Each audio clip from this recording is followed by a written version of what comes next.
আসসালামু আলাইকুম সবাইকে। আমি নাবিহা। এটা হচ্ছে আমার দাদা বাড়ি আসার দিনের একটা ছোট ব্লগ। আমি সকালবেলা ঘুম থেকে ঘুমাচ্ছিলাম, তখন বাবা মা আমাকে ডেকে উঠাচ্ছে। এই যে অলরেডি আমার ঘুম থেকে ওঠা হয়ে গেছে, হালকা হয়ে গিয়েছে। এখন বাবা আমাকে রেডি করাচ্ছে। আমি হালকা পাতলা কিছু খেয়েও নিয়েছি। এই যে আমি রেডি।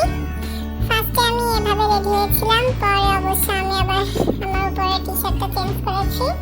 এই যে আমাদের লাগেজ গোছানো হয়ে গিয়েছে। এখন আমরা ওয়েট করতেছি বাসের জন্য।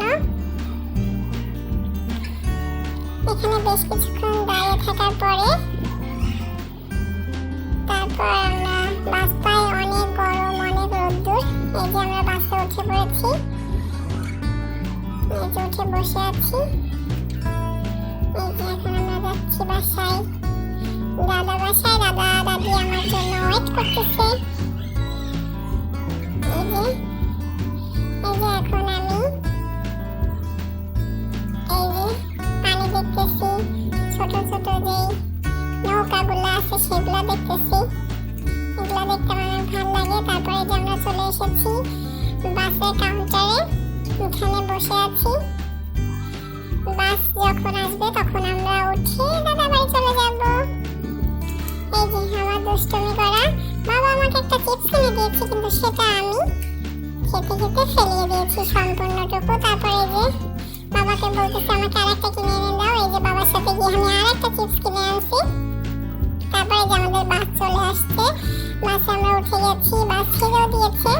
তারপরে যে আমি আর বাবা খাচ্ছি শসা, আর মা খাচ্ছে আম মাখানো।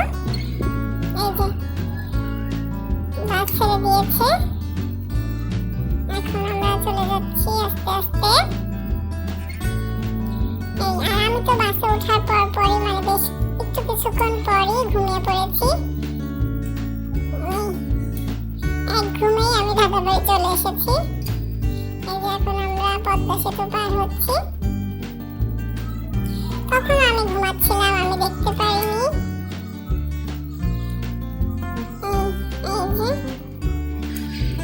এই যে আমরা অলরেডি পার হয়ে গিয়েছি। তারপরে যে যাচ্ছি আস্তে আস্তে।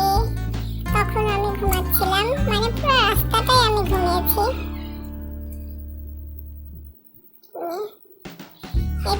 বাবা আর আমি একসাথে ঘুমাচ্ছিলাম। বাবা আমার সাথে অনেকক্ষণ ঘুমিয়েছে।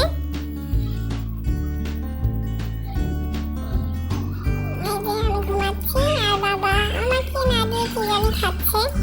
এই সাইডে মা বসে বসে কি জানি খাচ্ছিল।